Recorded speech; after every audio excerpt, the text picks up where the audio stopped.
and gentlemen of the media, it's Friday, the 7th day of January in the year 2022. We welcome you to Congress Place, Sophia, the headquarters of the People's National Congress Reform. On today's press conference, permit me to introduce the members of the panel. To my extreme right is Member of Parliament, Ms. Amanzo Walton Desir, member of the Central Executive Committee of the PNCR. To her left is Mr. Sherwin Holder, Member of Parliament, Chairman of the PNCR. To Mr. Sherwin's left is the leader of the PNCR, Mr. Aubrey Norton. To his left is the General Secretary of the PNCR, Member of Parliament, Ms. Gita Chandan Edmund. My name is Christopher Jones, welcoming you to this press conference. Today's press statement will be read by the party leader, of which immediately thereafter, we will allow questions to be posed from the members of the media. Comrade Leader. It is the PPPC's arrogance, disrespect, and contempt for our people, including civil society, and the biased, unprofessional, and unparliamentary behavior of the Speaker of the National Assembly that are responsible for the protests that occurred in the National Assembly on 29 August 2021. The Speaker of the National Assembly has no moral authority to lecture anyone on propriety. He has been and continues to be complicit in making the National Assembly a tool of oppression. He has demonstrated from the inception of the life of the 12th Parliament that he is biased and incapable of managing the affairs of the National Assembly in a fair and transparent manner. He has undoubtedly taken the Assembly to the nadir of its existence and shed it of even the appearance of a democratic institution. From the time of the convening of Parliament, the Speaker has unashamedly sought to muzzle the parliamentary opposition and shelter the corrupt and incompetent PPPC regime from being accountable to the people of Guyana. He has without cause denied the opposition motions on definite matters of urgent public importance, such as COVID-19 pandemic, the worst flood in the history of Guyana, and the destruction of the natural environment, to curtailing the scrutiny of the national budget. The Speaker has clearly demonstrated that he is partisan. He is not only partisan, he is complicit with PPPC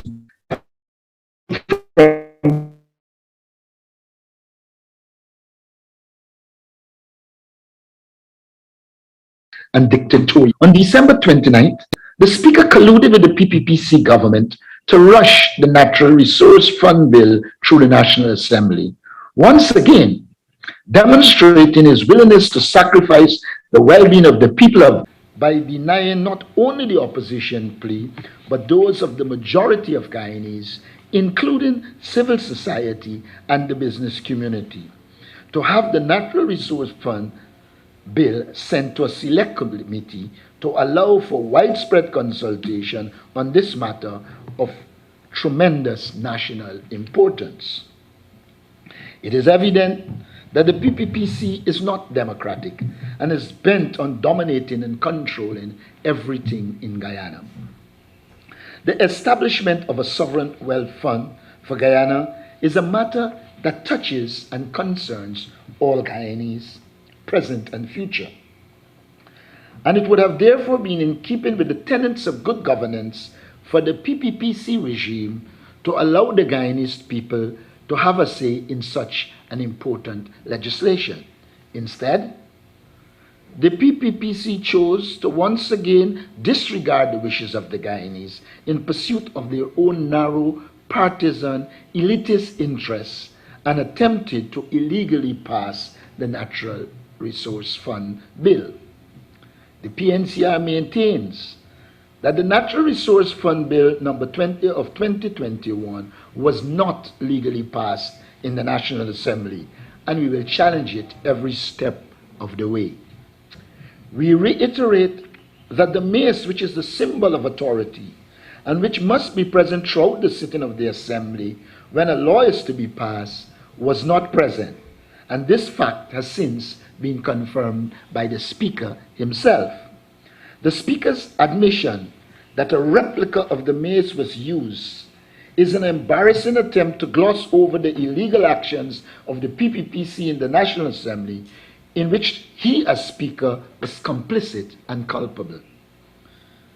Taking the Speaker's contention to its logical conclusion would mean that he can take any object and use it as the mace and proceed with the business of the National Assembly. It must be the mace, which is the symbol of authority. Secondly, the standing orders state that a member of the Assembly must be in his or her seat to vote in the National Assembly. Both the Speaker and video footage confirm that not all government MPs were in their respective seats at the time of voting on the bill, and therefore he is aware that the bill was not legally passed.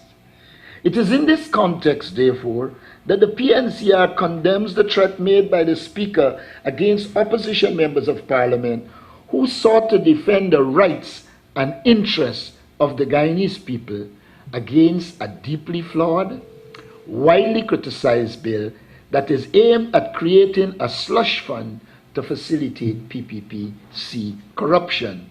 We lay the blame squarely at the feet of the corrupt PPPC regime and a biased Speaker for creating the conditions which correctly resulted in protest action in the National Assembly. It is the Speaker who should be disciplined.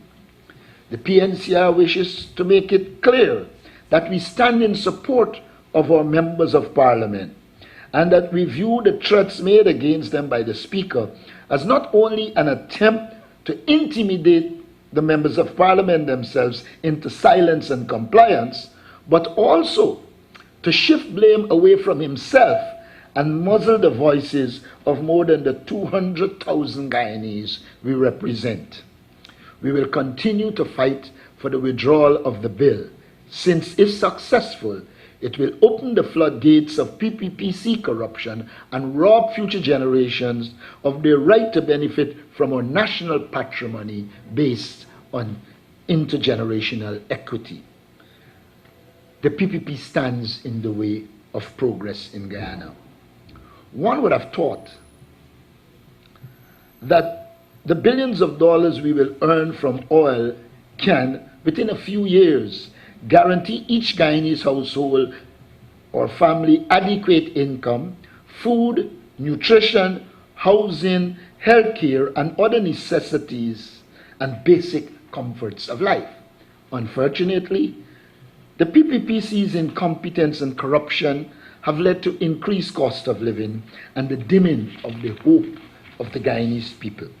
What is worse is the Vice President had the audacity to warn the Guyanese that we should not look forward to benefiting from oil and gas soon. While at the same time, the PPPC and their cronies are pillaging our resources. If as a nation we fail to break down this obstacle, this threat to our prosperity, many Guyanese will remain in poverty, misery, and deprivation. Our vast oil resources would fail to guarantee the high quality of life to which each and every citizen household is entitled and which the PNCR can deliver.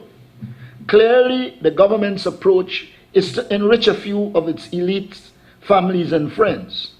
In the process, the people of Guyana, the poor, the vulnerable, the disadvantaged, single parents, the elderly, small and micro businesses are suffering. The mere doling out of cash grants will not solve the problem. There is need for a comprehensive approach to ensuring the promotion of small and micro businesses and the creation of jobs that pay higher wages and salaries.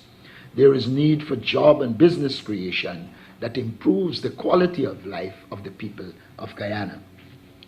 Why, with the coming of the oil and gas industry, there's a proliferation of dog food sellers on every corner, increase in homeless and impoverished people, and a visible increase in poverty in our society. Clearly, there are no well thought out plans and programs aimed at empowering the people of Guyana. The PPPC is a visionless party.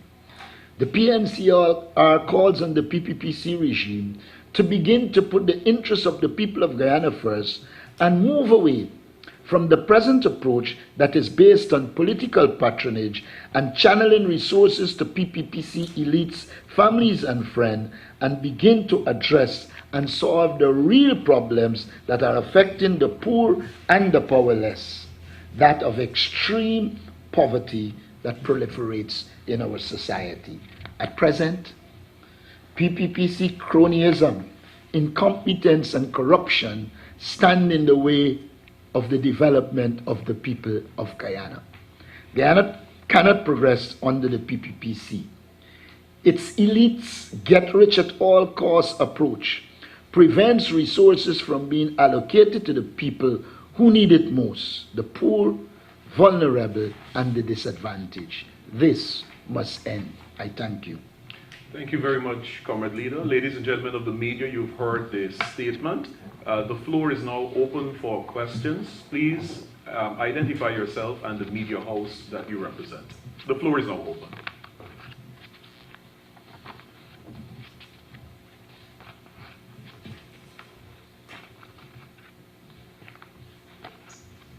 A very good morning, everybody. Adam Harris. Two questions, one for the leader and one for anyone at the head table. Can you all hear me? Yes, you can. All right. Comrade Leader, you said that the Speaker has no moral authority to lecture anyone on decorum or something to that effect, right? The opposition leader had met with the Speaker and had spoken to him about this.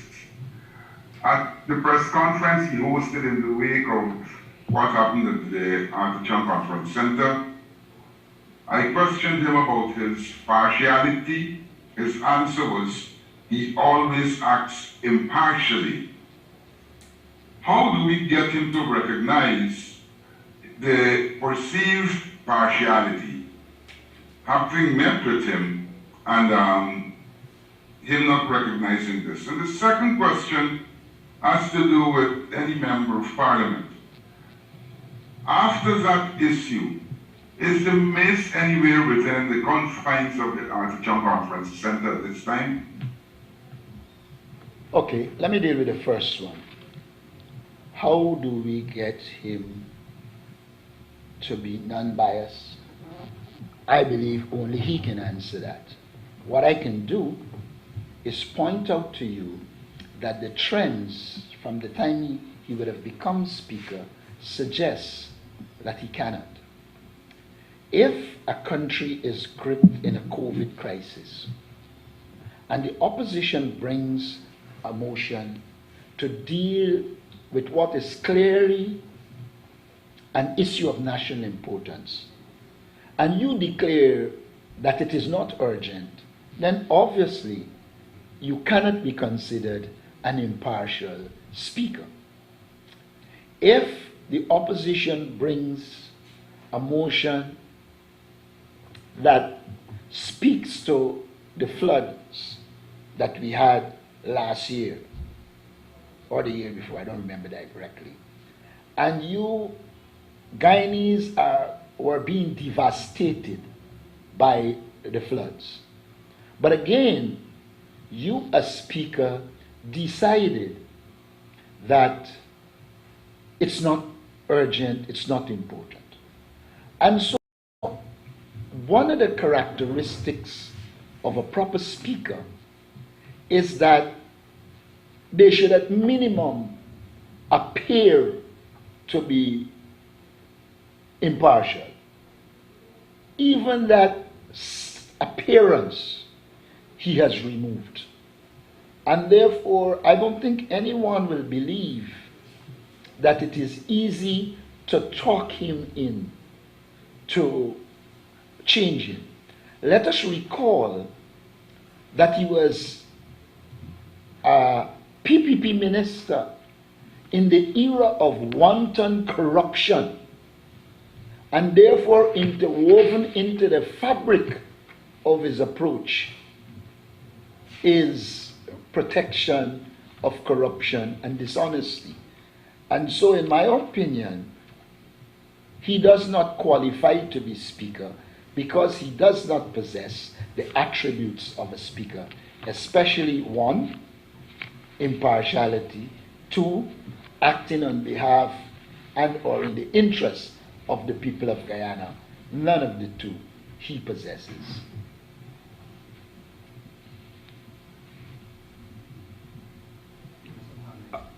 Adam, your second question? Yeah, I wanted to know about the current position of the mace.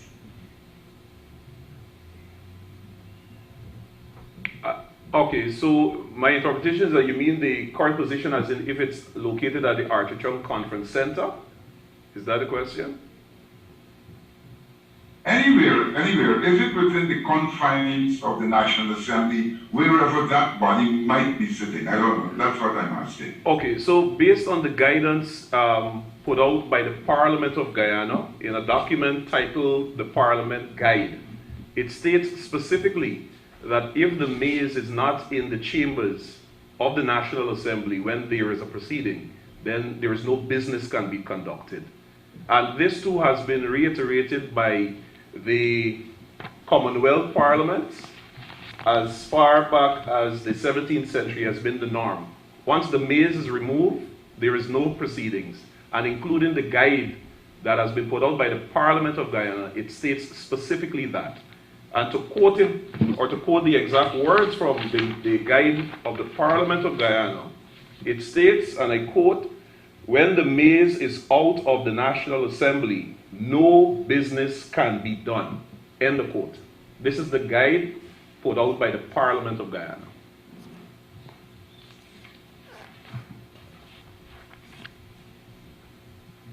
So is the maize around or has it disappeared permanently? No, the maize is around. It's now back at the Parliament buildings on Brickdam. I learned that last week while I was at the National Assembly. So the maize is at the Parliament on Brickdam.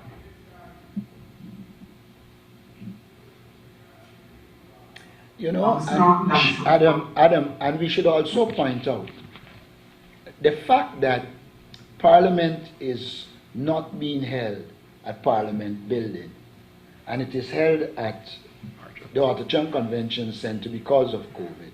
The fact that they carry the mace from Parliament to ensure it is at the Archichung Convention Center, that is the key symbol of authority, and in large measure they are acquiescing to the position that the mace is the symbol of authority, and without it they could not have been a properly constituted parliament.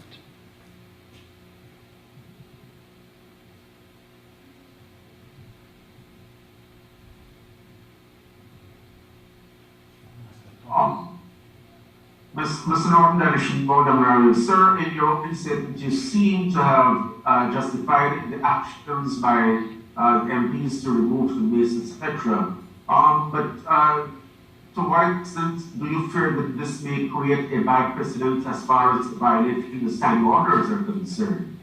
Well, if... And go ahead, sir, sorry. Well, if you listen to what I said, you would recognize I suggested and believe that the actions of the Speaker in being repressive, the actions of the government in seeking to rush this bill, which is critical to the people and the development of Guyana through the National Assembly, it is those actions that created conditions propitious to what happened. I believe the members of Parliament, in pursuance of the interests of the people of Guyana, which is to protect the wealth that comes from the oil industry, in pursuance of that interest, the members of Parliament sought to take action to ensure that a bill that is antithetical to their interests is not passed. And I don't know why you say justifying. What I am doing is recalling the circumstances that led to what happened. And so what happened is a logical sequel of the government and the speaker's behavior. Are you at all exploring the possibility of tabling alternative legislation as a private member's bill to have this remedy? And also, as far as any other action may be concerned, I missed the first part of the question. My question is, or my questions are you contemplating tabling a private member's bill to amend this legislation that was just recently passed through the Assembly? And alternatively, what are the steps open to you to ensure that the act that was passed under the coalition administration remains in force? There are a number of options that are open. First, there is the possibility of going to court. Because when we look at it, it is clear that the law wasn't passed because of the two violations we talk about. Two, political action is always open and left as a course of action. Three, I believe the world is watching the destruction of our democratic institutions, and the world has an interest in good governance in Guyana. I believe the PPP came to power in the era of the Trump administration when the rule of law was not respected. I believe since then in the international community there has been a return to the focus on rule of law, and therefore good governance would have come to the fore at this stage. And since that is a reality, I think there are diplomatic avenues that we can utilize to bring pressure to bear on the People's Progressive Party so that they recognize that they are in the wrong and can seek to rectify it. There is also scope for engagement of civil society to bring pressure to bear. Civil society has been in the forefront of saying that this legislation should have had more attention, more widespread consultation and participation in the people. And so I believe in this situation, the cards are stacked against the People's Progressive Party.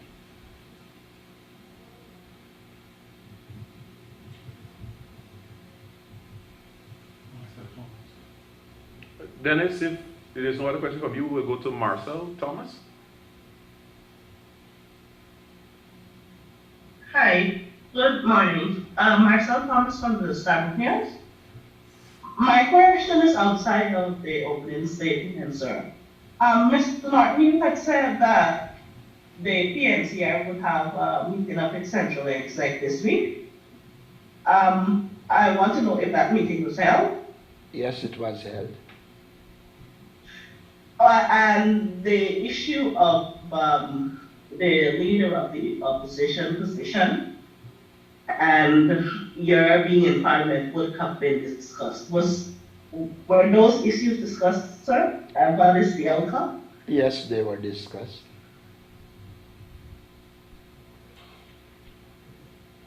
And my follow-up question, what is the outcome? The outcome, as I understand it, is that the party central executive has decided that the leader of the opposition and the leader of the party should be one person, and that I will meet with the leader of the opposition to discuss this issue shortly.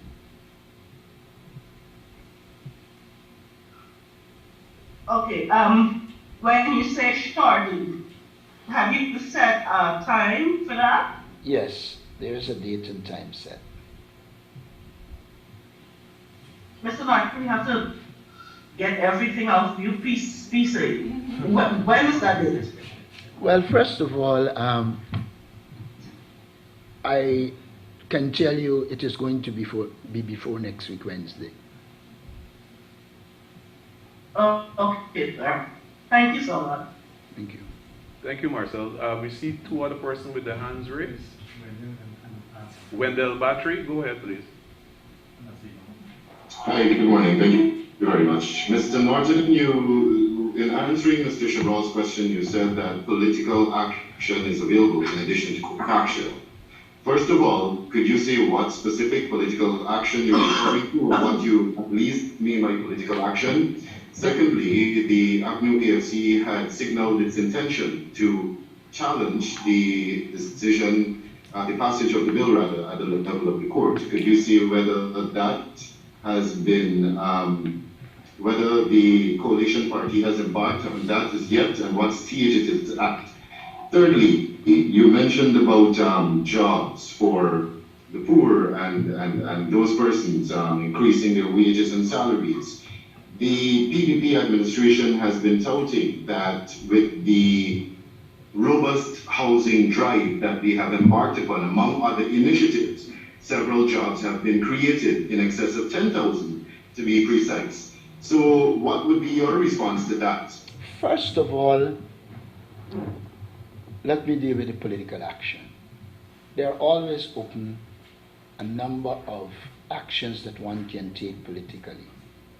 But I do not believe it's a wise thing for a political party to telegraph to its opponents what political action they will take. And so there will be political action, but the specificities will not be gotten into. The People's Progressive Party's greatest strength is propaganda. They specialize in just propaganda.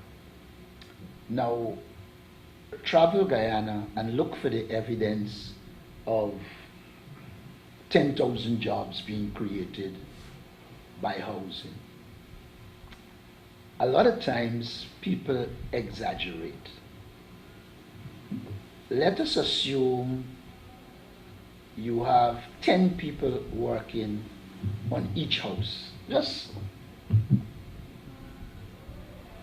are you suggesting that we have 10,000 jobs created in housing?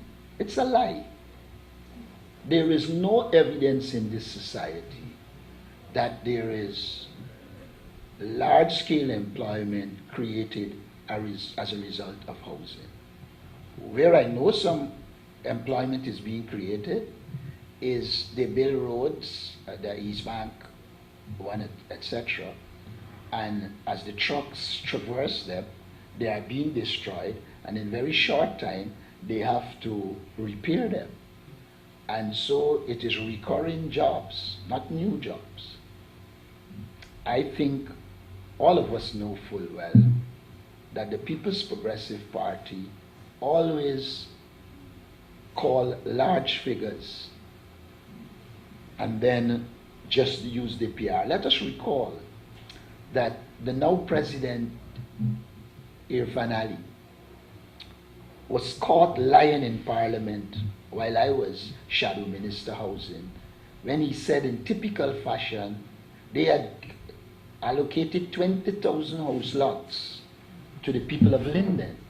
And then when I pointed out to him that the average household is 4.5, and that if you allocated 20,000 house lots, then if you multiply 20 by 4, you will get 80,000.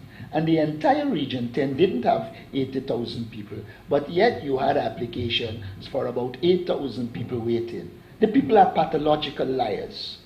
And what we have got to do is continue to expose them, because they call numbers, they call figures, but they do not match the reality.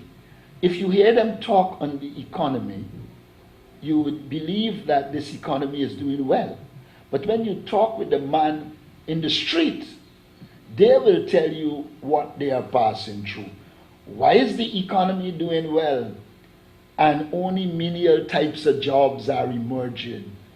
Hairdressers, and I'm not here castigating the hairdressers. I'm just saying to you that this is what they're doing. Then, if you pass all around Guyana, people digging drains, and glad that they have some work to do. But those are not proper jobs that pay proper wages and salaries.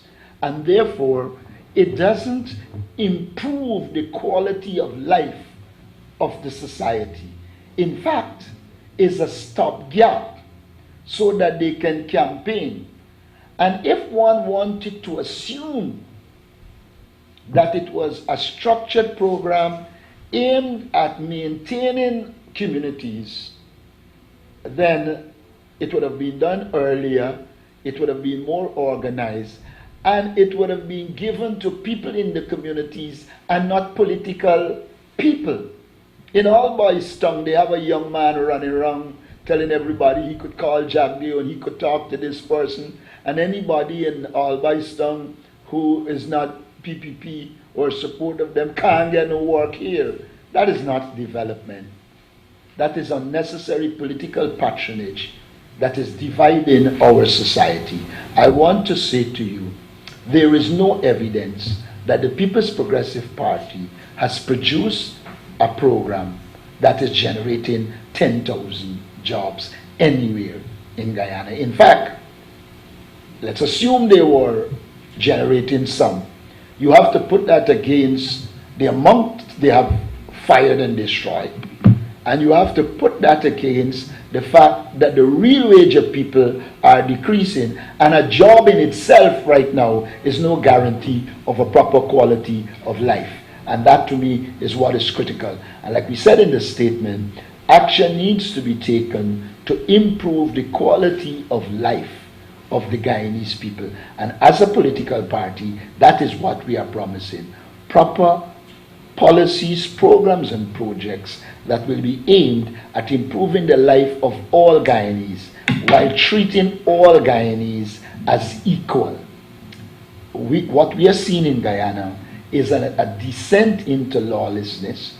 What we are seeing is a proliferation of jobs that really cannot improve the quality of life of the Guyanese people. And that is what needs to change. And while that is happening, on the other hand, you are seeing the massive structures and the wealth that is being accumulated by the corrupt PPP regime.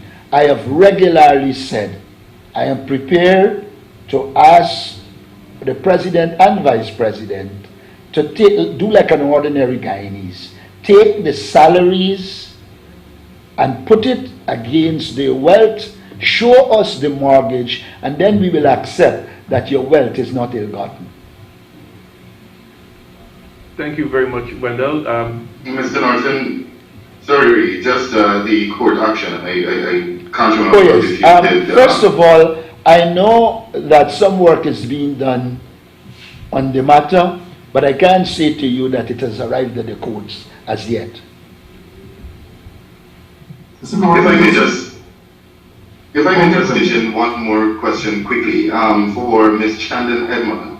Ma'am, as you recently ascended to the level as to the chairman of the party, I believe it is, if I'm correct, or general secretary, I think it was. Could you say at this stage what would be your first order of business, having ascended to that position, and with the notion that the party which you serve is in some, so to speak, dire straits? Thank you, Wendell, for that question. Firstly, please accept my best wishes for a blessed and prosperous new year to you and to all of those who are joining us on the virtual platform.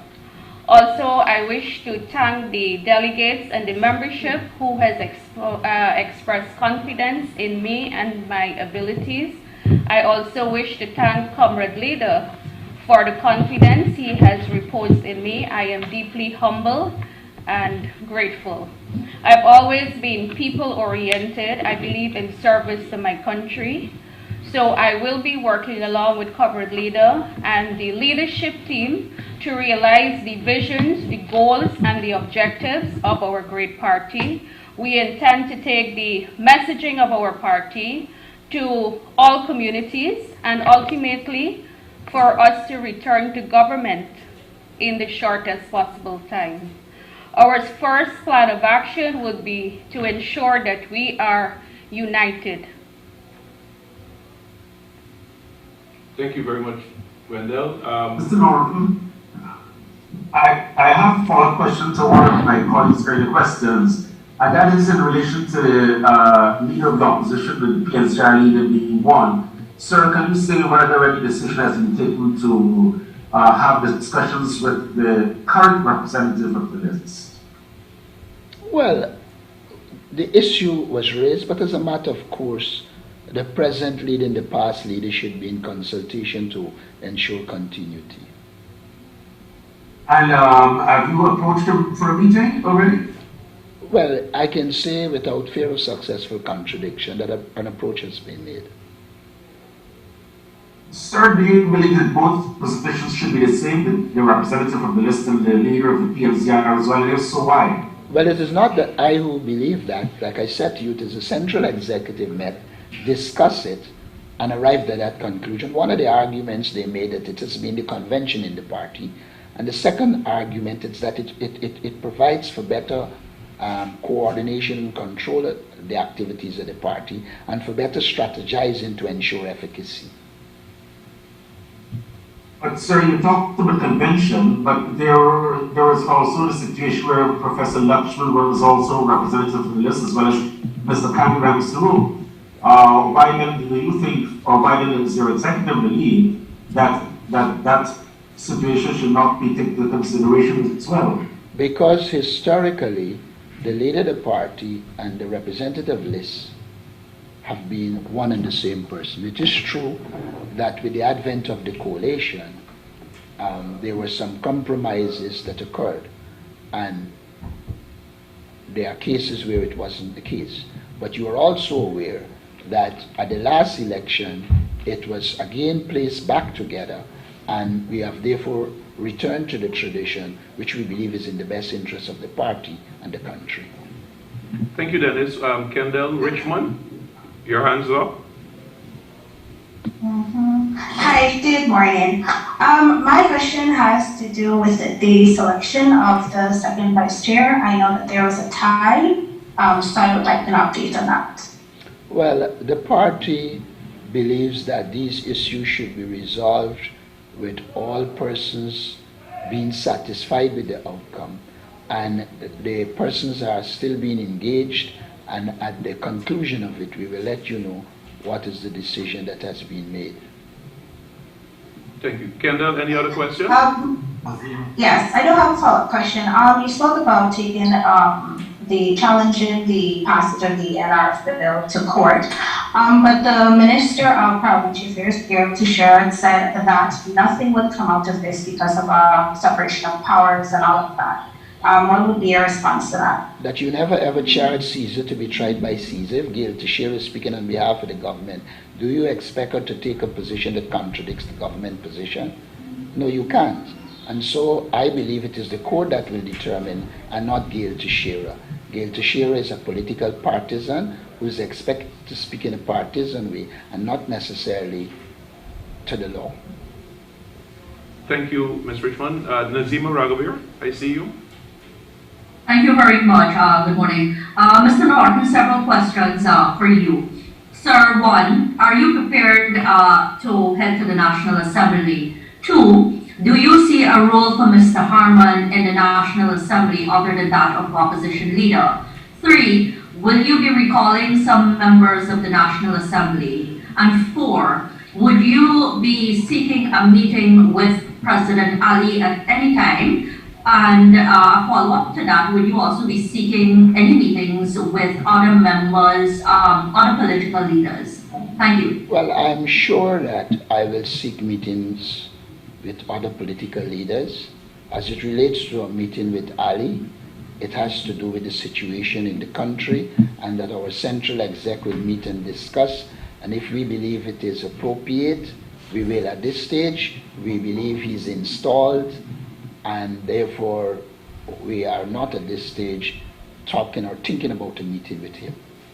As it relates to recalling persons, I do not want to go out there and to say to the world we'll recall anybody. Just like how I said to you, the issue of the leader of the opposition was discussed at Central Executive. The Central Executive will in due time address all of these issues. And when the decision is made, we will communicate it to you. You would recall that throughout the campaign, I stressed regularly that I do not intend to be a maximum leader. I want to be involved in the servant type leadership and to involve all of our stakeholders in the process and let our decisions be a reflection of the collective will. I intend to do that. Is there anyone that I didn't answer? No.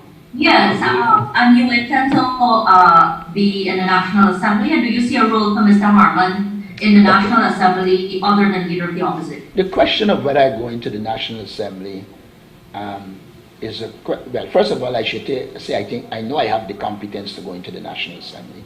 I know for a fact that people have been calling for me to go into the National Assembly, and I know the party will determine the way forward. But to the extent that the party has already said that I should be the leader of the opposition, I think it follows ipso facto that they believe I should be in the parliament.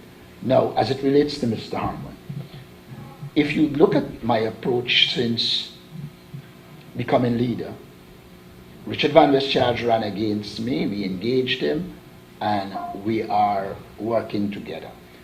Many of the persons who didn't support me are on the executive. Some of them won election, and those who didn't, many of them were co-opted.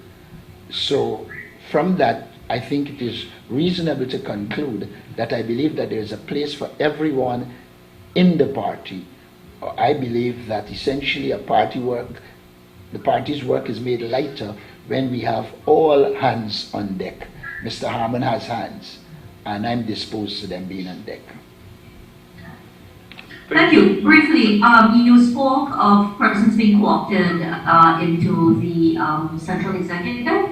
I was not aware, unless you made an announcement, if you can share who those persons were. I know the advisors. I'm assuming that those are not the same co-opted in the CC. Well, yes. You know, we are supposed to nominate or co-opt about 10 persons. I had preferred to wait until we would have done all of that, but now that it's out there, may I say to you, the persons that have been co-opted are Ms. Jonan Ramasindo, Mr. Daniel Siram, Mr. Royce Dilford, and Mr. Sherwood Lowe. You would agree somebody like Sherwood Lowe, who's a geologist, has skills that we will need at this time. And so there are a number of factors that determine how we co-opted people. Thank you, Nazima. Wendell, I see your hands up. Yes, thank you, Chris. Again, to Ms. Shannon Edmond, you said when I asked earlier, ma'am, that your first order of business would be to unite the party. You didn't say how, however. And then, providing that you have successfully achieved that goal of uniting the party, what then would be your next move? What then would be your next target? And is there a set timeline for that first target of uniting the party to be achieved? All right, thanks again, Wendell. Like I said, I will be working along with the leader and the leadership team to ensure that the visions, the goals, the programs, the policies of this party are realized, and we intend to achieve all our objectives within the shortest possible time. Thank you, Wendell. Members of the media, is there any further question? Yes, Mrs. Candidate, could you say whether you've already had the discussions with Ms. Anna Ali for any sort of transitionary arrangements between yourself and her, And quickly to Mr. Norton, should Mr. Granger refuse to budget the requests for changes in the National Assembly, what will be your next step? Let me deal with both issues right away. The person who determined whether there should be a handover, takeover, before Shannon would have arrived is the lead of the party. And I had identified somebody to lead that. And so that was undertaken. I don't like being a pessimist, and so I wouldn't speculate what the present representative of the list will do. I will approach it as a former leader of the party who I need to engage, and I wouldn't want to comment on a speculation as to what he will do or what he will not do. But do you believe there's I didn't hear that.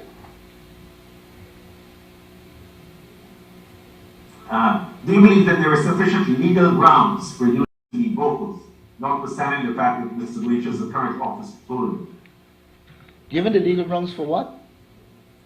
Do you believe that there are sufficient legal grounds for you to be the representative of the list? Well, I don't know that in a political party your first line of action is legality. So I don't need to speculate in that. This is a party in which we have served, all of us, for years, and I think we will focus on doing what is in the best interests of our party rather than dealing with legal issues. All right, thank you very much, Comrade Leader. I see no Mr. Jones, I have a question. Who is this? This is Suraj Janai from the Ghana Standard. Okay, go ahead, please. This question is for the General Secretary. Ms. Chandon Edmond, as a legal person, do you agree with the AFC leaders, Mr. Kemar Ramjitan's assertion that mounting a legal action on the placement of the base during the passage of that bill would be difficult because, according to him, courts tend not to get involved in parliamentary matters? All right, thank you for that question. I'm not privy to the statements or the comments made or attributed by Mr. Ramjitan. When I've had a look at those statements, then I'll be in a better position to answer your question. Thank you. Sorry, Chief Whip, just one clarity on that matter. I know MP Patterson had tabled some amendments to the local content bill, but were there amendments to the National Resources Fund bill? All right, so indeed there were amendments that were submitted for the local content bill. And as you're aware, the PPP, after several of their speakers on the floor of the Assembly, said that they are going to take those amendments on board. When it came to the actual voting, all of those amendments that were submitted by Mr. David Patterson were voted down.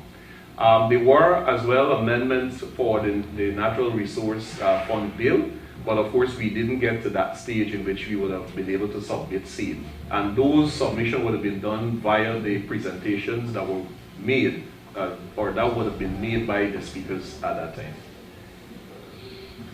Do you have a document with these amendments? Sure, we can make those available to you. I'd appreciate that. Thank you. Most welcome. Sorry, quickly, sir, for the Comrade Leader. Comrade Leader, the AFC is a reality in the coalition.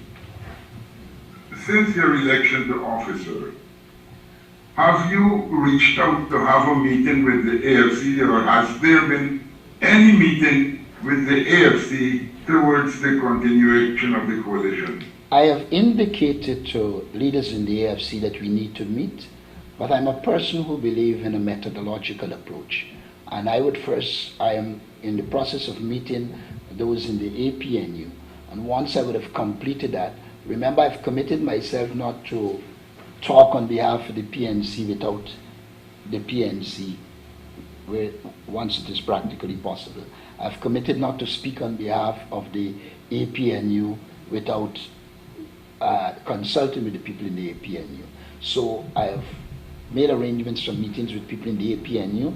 Once we work that out, get our positions clear, we can then engage the AFC and arrive at positions that will become APNU, AFC.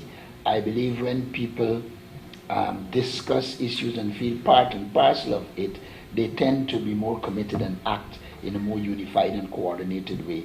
And so I am taking a systematic and methodological approach to dealing with this issue. A quick follow-up to my colleague's question. My colleague and mentor, I said colleague and it felt very weird. Mr. Norton, would you embrace an APNU AFC coalition in another couple of years' time for general and regional elections? Let me say this to you. I am committed, and I've said this, and I know the party is committed to coalition politics. But I do not believe any politician should go committing 5-6 years down the line. What we need to do is to meet, discuss, arrive at positions, and then move forward. There's a famous saying that there are many a slip between the tongue and the teeth. Thank you very much. That would be the reworking of the Pncr Accord. Well, I didn't. You're open to that? I didn't say that. I am asking. No. Let me say this. I would prefer we discuss, and based on the discussions, the APNU and the AFC work out the way forward, rather than I sit in here without any discussions with the AFC and prognosticating, for the want of a better word, on things that we do not have a consensus position on. Quickly, sir. Oh, sorry. Mr. Norton, can you say whether changes are expected to be made at the level of the opposition representatives and the Diana Elections Commission? Changes are going to be made where? The Diana Elections Commission. Again, these are all issues we have to discuss as a party. This is not a one-man show. I'm not going to go and say there are going to be changes or there will not be changes. All of these issues. Have these discussions started though, as far as possible changes are concerned? What discussions you're talking about? About possible changes at the Elections Commission. Have you started discussions with the Central Executive? Why would I formulate anything on possible changes? If I'm going to have discussions, it's going to be on the discussions on the Elections Commission. And then whatever emerges, emerges. But you cannot impute into what is to be done in a negative fashion. And I have... Well, I'm asking, sir, has the Central Executive started discussions about changes in the Elections Commission? You are on the wrong path. If you coin it changes, you are presupposing that changes on the agenda. A better approach is to focus on discussions on this question, and whatever emerges is what emerges. I am not going to allow anyone to impute to me actions in the future without proper analysis and involvement of people. And may I say to you, your question is a loaded question, which seems not to be good intention. Is Carol Smith-Joseph will be contemplated as the Elections Commissioner to represent the opposition in the commission? I don't know what you're talking about. You seem to be more knowledgeable than me. All right, we'll take Wendell Badger. Please, give me one more chance, you know. Go ahead, Uncle Adam. Comrade Leader, one of the things you said shortly after being elected was that you would strengthen the party, and that would mean boots on the ground. Have you been looking at the structure to get boots on the ground in just about every part of this country where, you know, you need to meet with people to talk with them? You yourself have been going out. Is this going to happen almost immediately, and will this be continuous? The answer to the question is yes. Thank you, Uncle Adam. Wendell, final question. Thanks, Chris. Yeah, just two more quickly, Chris, if you can bear me out. So, Ms. Chandler Edmond, I get it. you didn't say what would be the next order of business once you have, providing that you have achieved the mandate of uniting the party. And surely, soon, as soon as possible, is not a definite timeline. So could you state what timeline? My next question is focused or directed to Ms. Amanda Walton-Desir, whom I observe at the head table.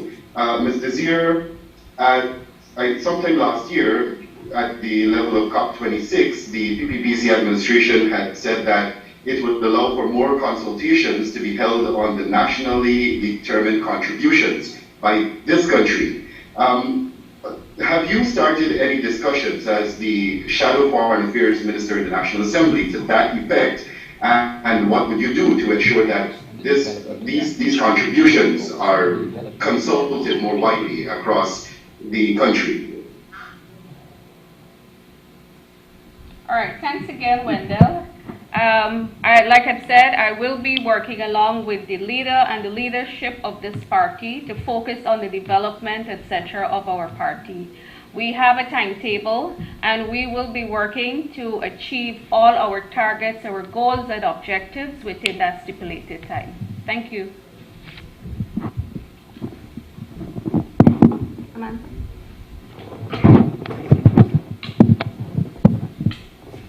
Thank you for your question, Mr. Badri. We want to confirm that we have not yet received any correspondence from the government in this regard, but we do plan to make this a topic of discussion at the parliamentary level, particularly through the Foreign Relations Committee, as well as the Committee on Natural Resources and the Environment.